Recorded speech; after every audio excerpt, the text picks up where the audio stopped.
Jurista Modesto Carvalhosa, quem que está com medo dessa CPI do Judiciário ou da CPI Lava Toga? Cada ministro lá tem 200 funcionários ao serviço dele. Quer dizer, é uma forma sofismática de soltar todos os corruptos que estão presos. O senhor acha que o Lula vai ser condenado em segunda instância no processo sobre o sítio de Atibaia? Você é a favor ou contra o pacote anticrime do ministro da Justiça e Segurança Pública, Sérgio Moro? Segundo a última pesquisa do Ibope, 35% aprova o governo do presidente Jair Bolsonaro e 27% reprovam. Como é que você avalia esses números? Quem que o senhor votou na última eleição? Vamos para um jogo rápido? Fernando Haddad, Itamar Franco, Dilma Rousseff, Marielle Franco, José Sarney, Fernando Henrique Cardoso, 1964. Livro Negro da USP.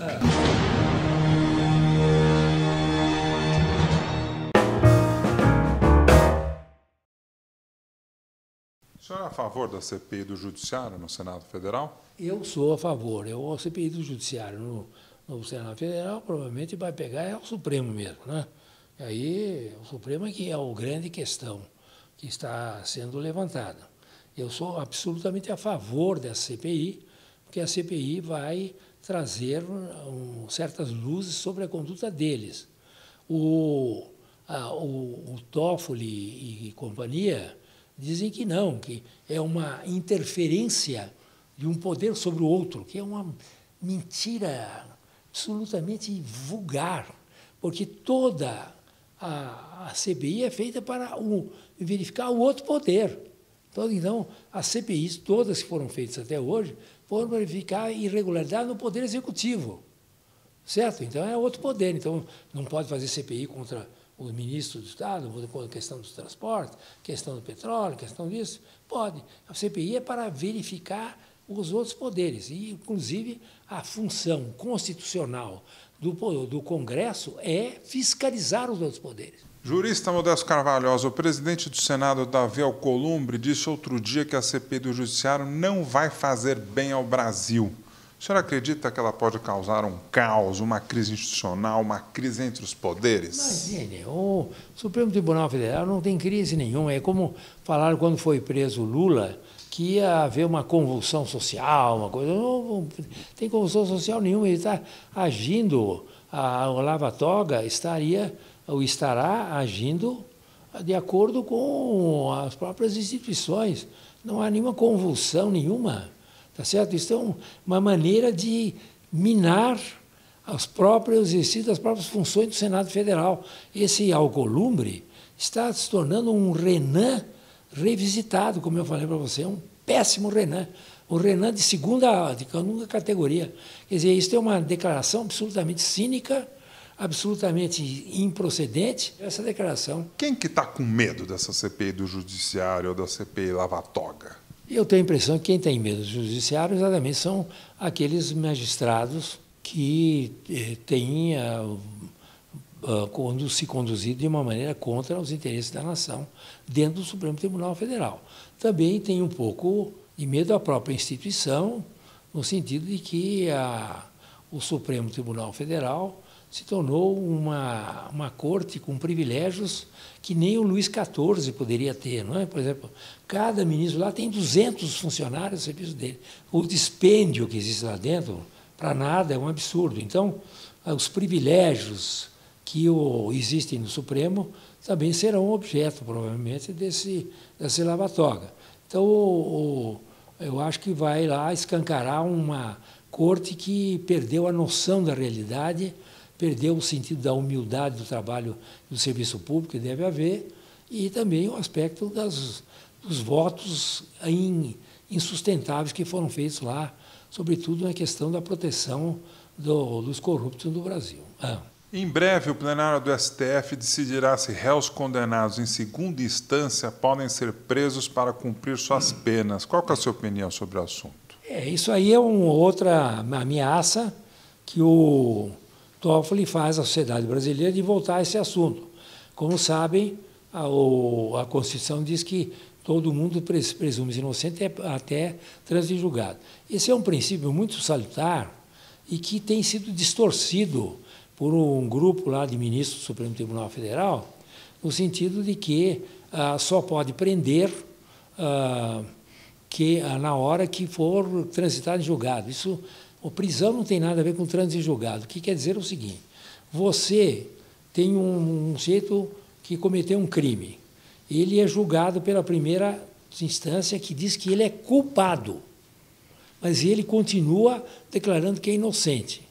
Então, na medida em que ele é declarado culpado pelo Poder Judiciário, tem que haver uma eficácia e um efeito dessa sentença. Se ele é declarado culpado pelo Poder Judiciário, como é que a condição diz que ele presume-se que ele é inocente? Se ele é inocente, então não precisava ter sentença de primeira instância. Se o juiz diz que ele é culpado, ele tem que ser preso. Em qualquer país civilizado do mundo, quando um juiz de primeira instância diz que alguém cometeu um crime culpado, ele vai preso imediatamente ali, não passa nem em casa para pegar roupa, ele vai direto, é melhor até levar uma sacolinha na hora do julgamento, porque ele não passa em casa, ele vai direto para a prisão, em qualquer país civilizado. Aqui no Brasil inventaram esse negócio que só é segunda instância. Então o que acontece? Quando o juiz declara que ele é culpado, ele não é mais inocente. Porém, ele se declara inocente, ele pode, na outra instância, declarar-se novamente inocente e o outro julgamento dele tem que levar em consideração a declaração de inocência dele. Daí ele vai para o STJ, que é a terceira instância. Daí a terceira instância tem que realmente levar em consideração o pedido de que ele é inocente. É o caso, por exemplo, do Lula, que foi agora julgado essa semana pelo STJ. E assim no Supremo. Então, isso é que quer dizer que a declaração de inocência tem que ser levada em consideração em todas as instâncias, mas não que a culpabilidade já declarada na primeira não tenha eficácia para prendê-lo já na primeira ou na segunda instância. Quer dizer, é uma forma sofismática de soltar todos os corruptos que estão presos. Agora, se o sujeito for preto, entendeu? Se for pobre e tal, esse aí deixa lá preso preventivamente durante 20 anos, até apodrecer na prisão. Agora, sendo corrupto, isso aí é conosco, entendeu? Mesmo que só os corruptos é que têm dinheiro para manter advogados caríssimos até a última instância. Os outros, coitados, nem têm advogado, entendeu?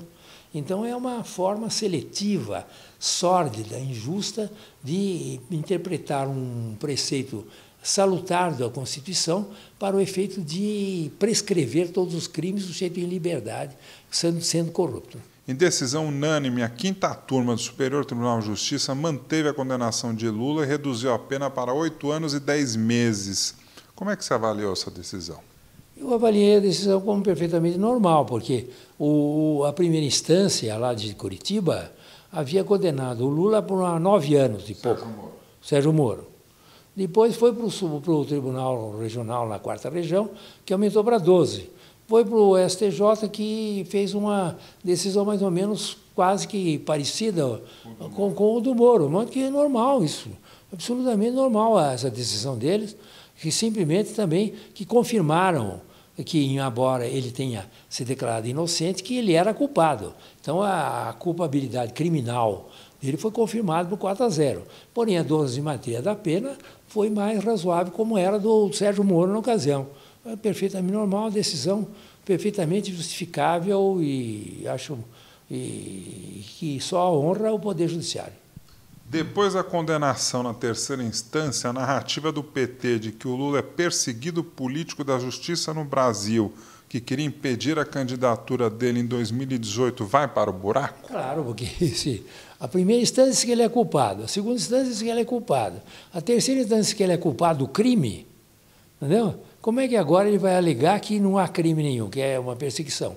Acabou esse negócio. Quer dizer, está provado que o crime foi cometido. O senhor acha que o Lula vai ser condenado em segunda instância no processo sobre o sítio de Atibaia? As questões do sítio de Atibaia são mais fortes, sob o ponto de vista fático, do cometimento do crime, que até a questão do triplex. É muito mais grave, muito mais contundente a conduta criminosa dele.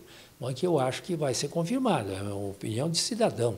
Eu não tenho a menor informação, nem conheço lá o pessoal do regional, não conheço nenhum juiz lá, mas eu acho que vai ser confirmado, sim, no seu devido tempo. E se isso ocorrer até setembro desse ano, o Lula pode perder o direito à prisão no regime semiaberto ou domiciliar? Claro, porque daí somam-se as decisões e ele volta para um regime fechado, né? Isso aí é uma questão automática do próprio processo, Código de Processo Penal e execução de pena, né? Vamos mudar de assunto. Pacote anticrime do Moro.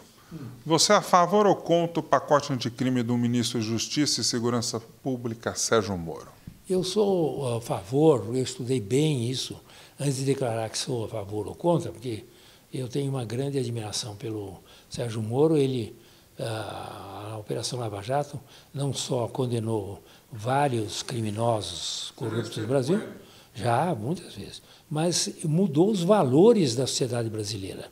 Trouxe à sociedade brasileira a questão ética da conduta corrupta para toda a população, de modo que criou novamente uma discussão sobre valores de conduta da sociedade brasileira. De modo que o trabalho da Lava Jato, liderado pelo Moro, foi um trabalho de reeducação da própria sociedade brasileira, certo?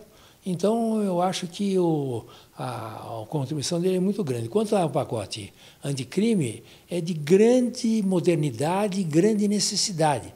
Como a Previdência Social é absolutamente indispensável passar essa Previdência Social, essa reforma, na sua integridade, também é importantíssimo o Brasil passar um anticrime, porque ali existem medidas técnicas, científicas, de ajustamento também das forças, de troca de informações, enfim, de um monte de coisas absolutamente indispensáveis para a melhoria da eficiência do combate ao crime, não só de corrupção, mas do crime organizado. Quais foram os acertos e os erros desse pacote aí no seu olhar? Eu acho que não há nenhum erro ali, nem absolutamente. Pode haver algum erro de interpretação. Já falaram que aquele negócio de você, na questão de legítima defesa, poderia estar nervoso e atacar, etc. e tal. Eu acho que aí é uma questão que precisa ser, talvez, na sua linguagem. Isso cabe, portanto, a um ajuste na linguagem dessa questão de legítima defesa, uma linguagem um pouco mais clara. Críticos também questionam a ampliação do Conselho de Legítima Defesa pelo projeto. Isso pode virar uma licença para matar. Não é bem isso, mas realmente precisa tomar cuidado com isso. Eu acho que a redação desse pedaço precisaria ser um pouquinho mais aperfeiçoada. Isso que eu estou falando, mas isso não é uma crítica, é uma forma de aperfeiçoamento. Para isso, o Congresso Nacional, exatamente para poder aperfeiçoar a redação dos próprios conceitos. Agora, que o conceito está correto, está. Quer dizer, você tem, por exemplo, um marginal com um tremendo escopeta na mão, entendeu? Então, você vai esperar o quê? Que o marginal mate você antes para você atirar nele? Quer dizer, nós estamos numa guerra, é que nem nos Estados Unidos. Nos Estados Unidos jamais, o sujeito está armado, a polícia espera ser atacado para atacar. Quer dizer, armou, tem que atacar. Quer dizer, então o conceito está certo, mas a linguagem ficou um pouquinho, eu acho que dúbia, ambígua. A segunda e última pesquisa do Ibope, 35% aprova o governo do presidente Jair Bolsonaro e 27% reprovam. Como é que você avalia esses números? Eu acho que realmente, num começo de governo, você tem essas oscilações. O que precisa se ficar claro é que o governo coisa com quem eu não tenho nenhum contato, nunca tive contato nenhum com esses governantes que estão aí. O que se esquece de dizer que no Brasil nós temos a restauração de um governo democrático não corrupto no Brasil. Ninguém fala isso. Isso devia ser festejado todo dia. Acabou a cleptocracia no Brasil, pelo menos até agora, né? O que interessa é que realmente nós temos um governo empenhado em reformas substanciais, que acabou com milhares de cargos de confiança, que não entregou os ministérios à fisiologia, embora tenha entregue ministérios a ideologias e não a fisiologias. Isso é uma questão de opção. Eu acho que só nós temos um governo que não é corrupto, já é um caminho extraordinário que nós temos aqui no Brasil. Em quem que o senhor votou na última eleição? Bom, isso é um voto secreto, né? Eu votei para presidente, você está falando? Para presidente, eu votei naquele candidato do Novo, no primeiro turno. Eu votei no João Amoedo e votei no Bolsonaro no segundo turno. Esse aqui eu voto, porque o Novo é um partido que tinha e tem, provavelmente, propostas muito interessantes para o Brasil e muito importantes. Né? E no segundo turno, por que o senhor resolveu votar no Bolsonaro? Porque tinha o que ele voltar para a Venezuela aqui dentro, acabar, quer dizer, voltar a ideologia venezuelana aqui dentro, explícita, de jeito nenhum. Votar em corrupto não ia votar em partido corrupto. O PT é um partido corrupto. Né? Não é que ele é um partido de esquerda, ele é um partido que aparelhou o governo brasileiro para a corrupção. Entendeu? Essa é a diferença, essa é a questão. Estamos chegando no final, vamos para um jogo rápido? Vai. Então vamos lá. Fernando Haddad. Foi meu aluno, inclusive na USP, brilhante aluno, e um grande intelectual de grande respeitabilidade, mas é um homem ligado a um partido muito comprometido com a desgraça que o Brasil teve, com isso, o aspecto moral. Dilma Rousseff.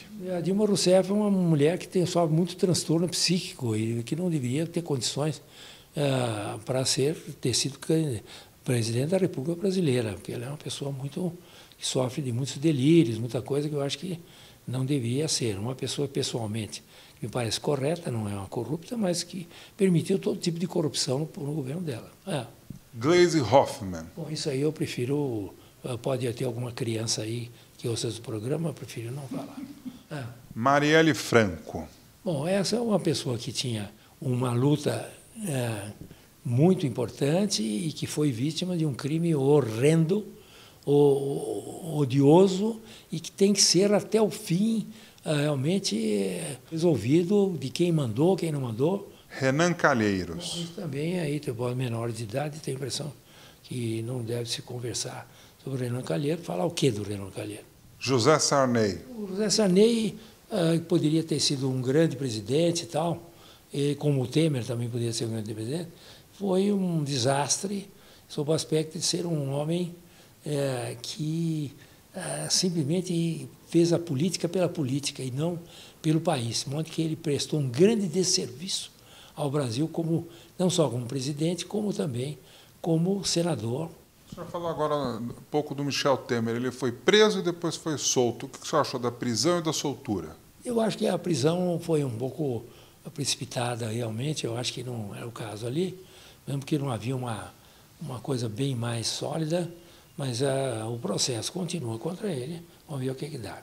Itamar Franco. Foi um grande presidente do Brasil, um homem de uma humildade, uma honestidade, e fez um governo extraordinário para dizer que ele saiu com 80% de aprovação, sobretudo pela questão do Plano Real, que foi ele que fez, o governo dele, e é um homem que presta a maior homenagem como uma pessoa que, se tivéssemos no Brasil políticos com a dignidade e a honorabilidade dele, estaríamos muito melhores do que hoje. Fernando Henrique Cardoso. O Fernando Henrique Cardoso fez um governo em que ele manteve a figura de chefe de Estado todo o tempo. Foi talvez o último chefe de Estado que nós tivemos com a autoridade de um chefe de Estado. O grande problema do Fernando Henrique foi ter feito a reeleição. Ele permitiu essa grande deterioração da política no Brasil. 1964. O que tem? Ditadura. Então, a ditadura... Ditadura ou revolução? A ditadura, como foi uma ditadura? Não foi ditadura que aconteceu? Estou te perguntando. Foi, claro. Vira e mexe e falam revolução. Não, hoje é uma restauração no mundo inteiro da ideia de que os movimentos desse tipo foram revoluções e tal. Claro que o movimento de 64 era fruto da Guerra Fria, não é? Isso o próprio Exército deveria ter esclarecido sempre para o povo brasileiro, e que aquilo foi fruto da Guerra Fria.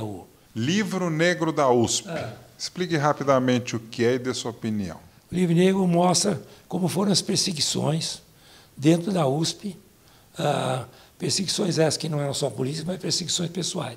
Aproveitaram o movimento, o regime militar, para os que mandavam na USP, porem para fora todos os inimigos pessoais que tinham. Livro Negro da Corrupção. O Livro Negro da Corrupção demonstra o trabalho que nós fizemos para verificar a repercussão dos anões do orçamento dentro do Poder Executivo, verificar a que ponto eles tinham infiltração dos ministérios. Professor Modesto Carvalhosa, foi uma honra e um prazer conversar com o senhor. Para mim foi importante para nós debatermos ideias sobre o Brasil e os rumos que nós devemos tomar. Muito obrigado. Fiquei muito feliz. Obrigado. Gente, vamos ficando por aqui. Se você gostou dessa entrevista, curta, comente e compartilhe. Se você está chegando agora aqui no Ping Pong com Bonfá, inscreva-se no canal e ative o sino. Fico por aqui e a gente se vê no próximo programa. Até lá. Tchau, tchau. Curtiu essa entrevista? Ah, que bacana. Temos muitas para você assistir. É só clicar nesse retângulo para você ver a próxima entrevista.